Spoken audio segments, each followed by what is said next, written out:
Now, I'm very excited that my next guest on Isolation Interviews for Hospital Radio and my YouTube channel is the very lovely Debbie McGee. Thank you, Debbie, for joining me. Oh, my pleasure, Matthew. It's been a while since we've seen each other. I know. We were just saying before we started recording that I think it was about 4 years since I actually came to your beautiful Berkshire home and we did an interview in your lounge and you gave me tea and cake. It was lovely. Well, it'd be banana bread if you were here today. Oh, very nice. Sadly, we can't do that. I can't be in person. I know. That's obviously the whole thing that's going on at the moment with the lockdown and everything. How have you found the lockdown? How have you been coping with it all? I think I've been really lucky because I haven't had anybody close to me who's been ill yet, because I won't, count my blessings at the moment. But so I'm always a positive person, and I think I'm pretty good at adapting to different situations. So, I think the first couple of weeks, I had these long lists of things. I was thinking, oh, I'll get this done. And then the sun came out and, I ended up pottering about the garden. And it's only on the rainy days that I actually get anything done.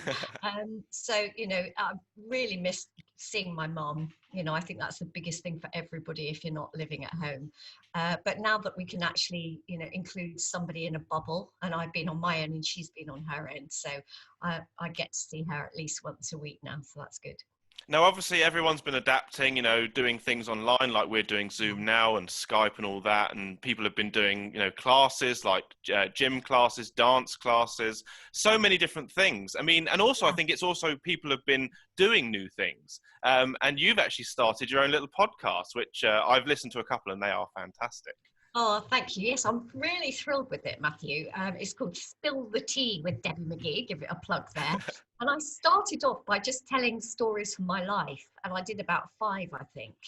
And then I thought, well, actually, I'm a bit bored of talking to myself. Although people kept saying, oh, we love hearing your stories. So I'm going to do some more on my own. But I've now roped mates in, like you do. My last one that went up was Neil Morrissey. And, and I have Vicky Michelle and Biggins and loads of different people. Giovanni from Strictly, my Strictly partner, Kevin Clifton from Strictly. So I've got quite a few more in the pipeline to come out. And it's doing really well. It's in the iTunes charts and, so wow, I couldn't believe it. So how did that come about? How did you sort of get the idea to do that? Well, because I'm a person that doesn't sit still. So if work dries up in one area, I will try and find somewhere to create it in another, which is what Paul and I used to do when Paul was alive. Literally like first or second day of lockdown, I thought, right, okay, all the work I had in the book, which was right through until May next year, was theatre work, except for a couple of jobs. So I thought, right, that's not going to happen. I immediately thought that is not going to happen this year. So I need to keep myself busy. So, and my nephew came up with the title, Spill the Tea. I thought it should be Spill the Gin, but... But he said, no, Spill the Tea rhymes with Debbie McGee.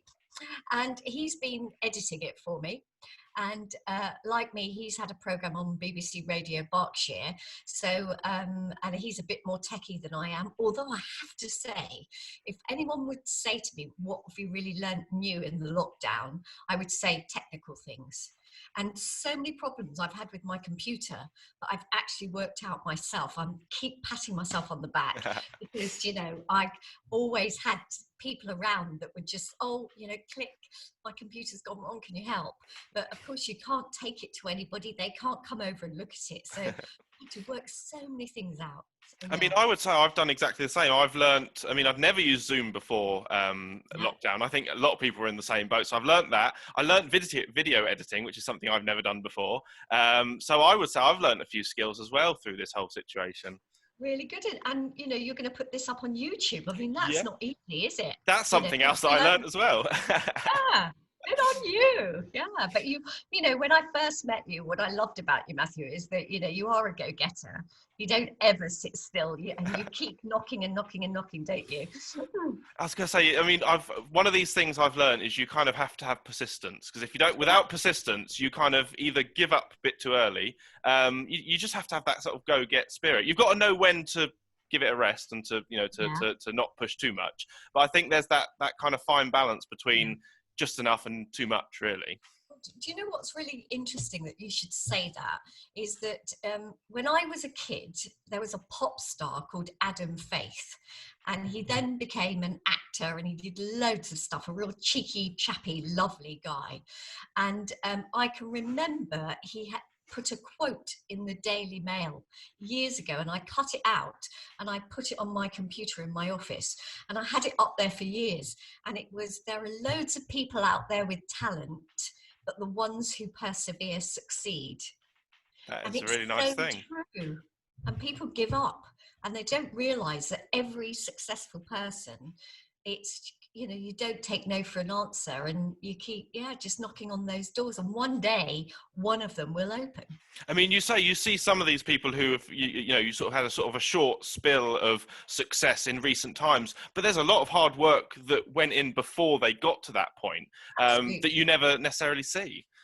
No, and I think that, you know, if you look across the history of particularly show business, the ones that survive have A, got talent, but also they've got a drive that doesn't give up. And, you know, and certainly my experience of meeting people in my business, and, you know, I've been in it for a very long time. I see people come and go, but it's the ones that just don't give up and are prepared actually to work anywhere. Because as a performer, it's all about keep doing it, you get better at it.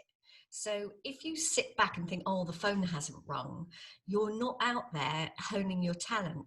Where if you say, oh, I'll just go and do a show in a village hall, you're still keeping that, you know, the wheels, the cogs turning. Exactly. And I mean, so for a while on Hospital Radio Reading, we weren't able to actually go and do anything in the studios. That was how this came about for me, because I was getting itchy feet and wanted to do something.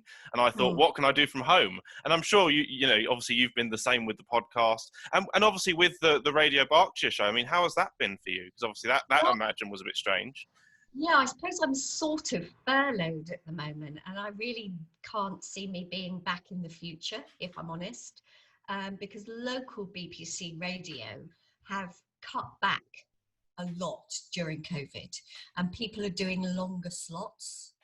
So, you know, my contract's up in September and I don't expect it to be renewed, although I've been there for 12 years. And as you know, it's a really popular show. But I think that I'm not on a staff contract, and they seem to be losing anybody who isn't staff, just because then what they've got at the moment are all people on staff contracts, apart from a few that aren't. And I don't run my own desk because they never allowed me to learn, because they liked people who were names, even Tony Blackburn, who has worked there a few years, not to run our desks because they like us to concentrate on the interview. So that's been a disadvantage. But I have been there for over 12 years. I've had the most amazing trips. I've never done radio. I found something that A, I have a passion for now, and B, I found it was something I could do, you know, and can confidently say I know I was good at it. So I'm sure that I'll go back in and out of it and radio at some point in the future, but for the foreseeable future it's podcasting, as you say, and YouTube. And I've just done a commercial, actually. I have had some work, so you can look out. I'm on one at the moment on various channels called Kitchen Magic, which I recorded last year, and they put it out and then put it on hold because obviously they couldn't work during lockdown. And then I've just done another one for Promise Life Insurance, and so that'll be coming out soon. So lots to look forward to. For that. Yeah. And I So mean, that was quite weird, going and doing a filming thing with social distancing. because that's obviously the new norm for a lot of people now, is you're having to keep the distance, and like the soaps have gone back and they're having to do it all completely different to what they used to. So yeah, it's just kind of getting used to that new normal, which I think for a lot of people, it's, you know, we'll get there, but it's just taking a bit of time because everything's just very, very strange. Well, doing the commercial, I expected us to have just a skeleton crew, but actually it was a normal crew, huge crew. But, you know, yes, but it was all mapped out, and I was filming in a house. It was all mapped out every day. That morning we were in that area where we could stand, you know, sanitizers and wipes everywhere. And every 2 minutes, you know, people were rubbing their hands with sanitizer. And when I wasn't on camera, we were all wearing masks. So very, very different. Now, one thing we have to talk about, which has happened for you since we last spoke, was something which you actually, in the interview that we had, you said it was your dream to take part in this show. So tell us, how was Strictly? How was that for you? Because you looked like you were having an amazing, you loved your time there. I can't tell you. I mean, it was all my dreams come true, that job. And, I'm so fired up by music and dancing and performing. And because it's a show that's big and glitzy, it's all the reasons I went into show business. I'm really not one of these people that agrees that it's all right to be in show business and walk on stage in your jeans that you just look like you've done the decorating in, or the garden.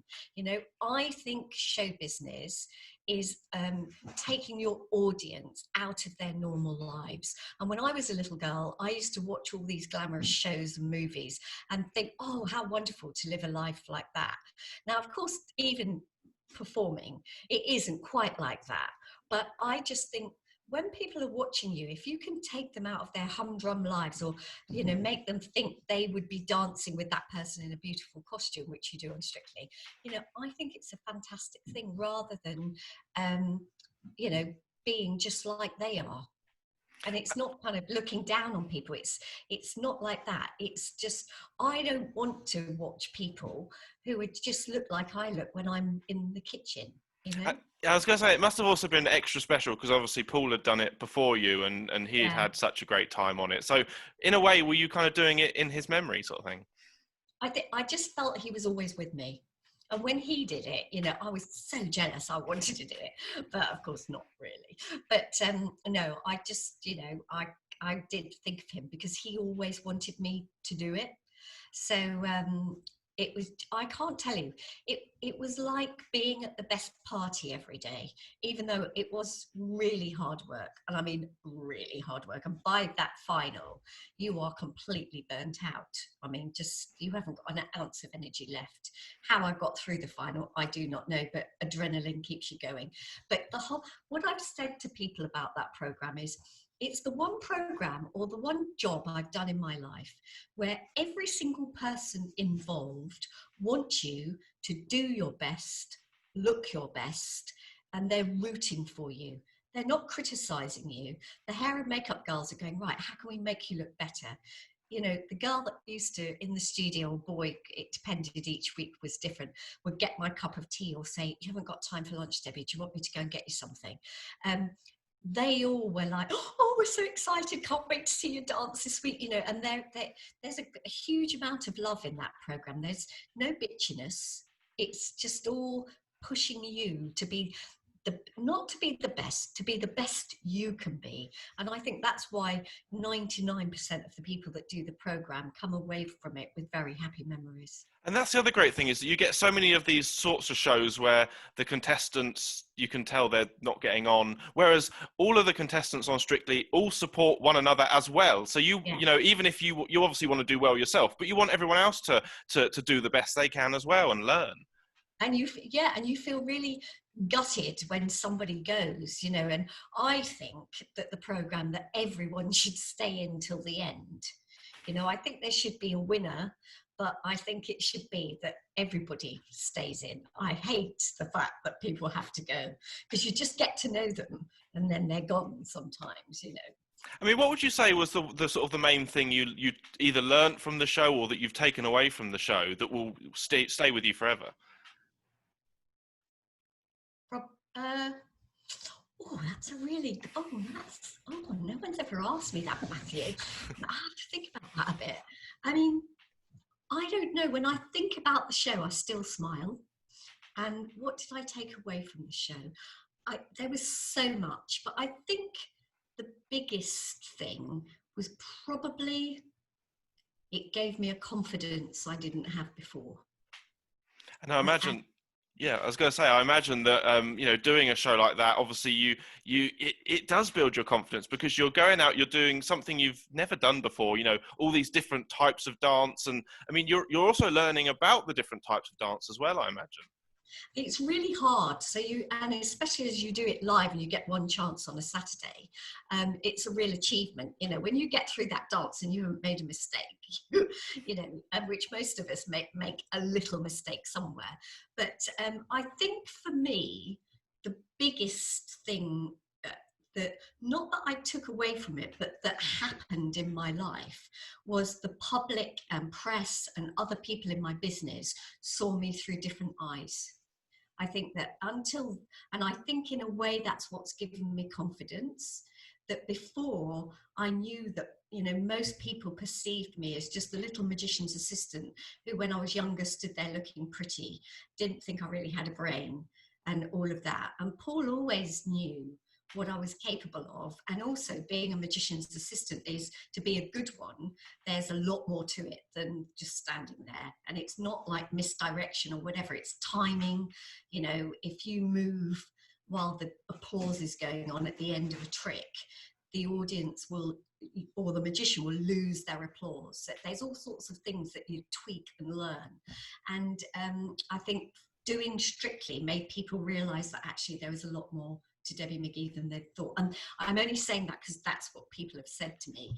And so that's given me a confidence that I know that people know that actually there's some talent there, and, you know, a bit more than just an empty head. Now, one of the projects I wanted to talk about, which you were due to work on before obviously everything went wrong, was at the mill in Sonning, which was the house on Cold Hill. Now, I had the pleasure of seeing this show when it was done with Rita Simons and Joe McFadden. We went to see it in Milton Keynes. So, I mean, you must have been gutted when that kind of didn't happen quite yet. I can't tell you how gutted I was. And also because I, like you, because Joe McFadden had won Strictly the year I was on it. So Joe and I made friends the very first day and have stayed in touch. So I went to see the play on tour, not knowing I was going to be offered it later on. And I loved it, probably like you. It's a great story, isn't it? It's amazing. And then, you know, I've never done a straight play before. So I haven't really, you know, properly acted much. So I was so thrilled that I'm going to be in a straight play, a thriller, you know, and that I love the venue of the Mill at Sonning. Anyone who's never been, it's in Berkshire, and you go for dinner, and you know, it's famous now. You go for dinner and then you go in to see the play. But the neighbour is George Clooney, and him and Amal, you know, creep in at the back sometime as the lights go down. So that's become the big thing. Like, you know, again, I thought, well, I might get to meet George Clooney. So yeah, so when it was, you know, the lockdown happened and it was shelved. So now I'm hoping, and they are hoping, that we'll do it sometime next year, maybe in the spring. And I also had another musical that I was meant to be doing as well. And they've said hopefully that will go in the back end of next year into the following year. So let's just hope it all happens, you know. I mean, that's the thing is, I think 2021 is going to become a repeat of 2020, the sort of the year that never happened sort of thing. Yeah.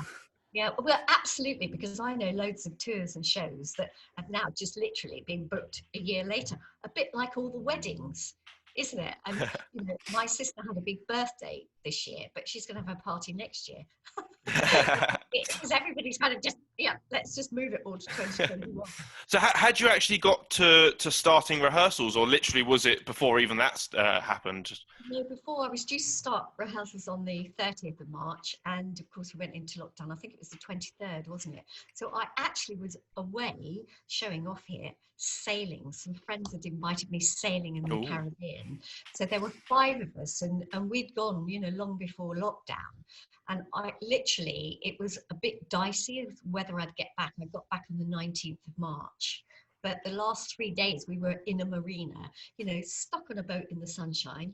Couldn't leave the marina. But the worry was, would our flight actually go? Because the Caribbean just kind of locked down overnight, but not like here where you could actually go to a shop and get food. If we stepped out of the marina, you had to have a special form to say that you were just going to get food or just going to the doctor. And that were the only, you know, they were the only reasons. So when we went to the airport, we had to have a form, and we were lucky we could get in a taxi to get to the airport. So that was a bit hairy. But I did get home, and how lucky was I that I actually got my summer holiday, in Slipped it March. just in, yeah, exactly. And I imagine when you got home and you were, back in your own house, that must have been a nice feeling. Just to know, right, I'm back, I'm safe, I'm happy now. Yeah, it was just to be back in the country. The main reason was, to be back where my family were. I think that's, if you're a close family person, it's always about the family, isn't it? So yeah, so I was relieved.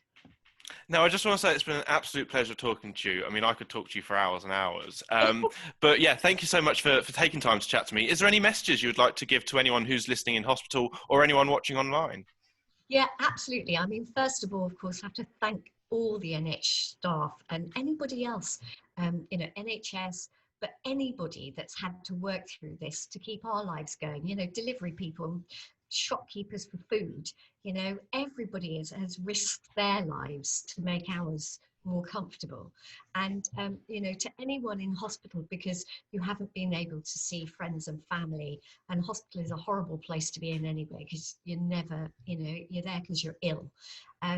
Just know that all of us out here are thinking of you, and just it was you want to say stay strong, and it's a silly thing because you can't always, but just live the moment, I think, is what I'd say. And fingers crossed and prayers for everybody that at the other end of it, we all get life back to normal.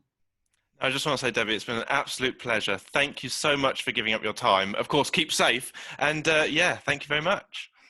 Pleasure, Matthew.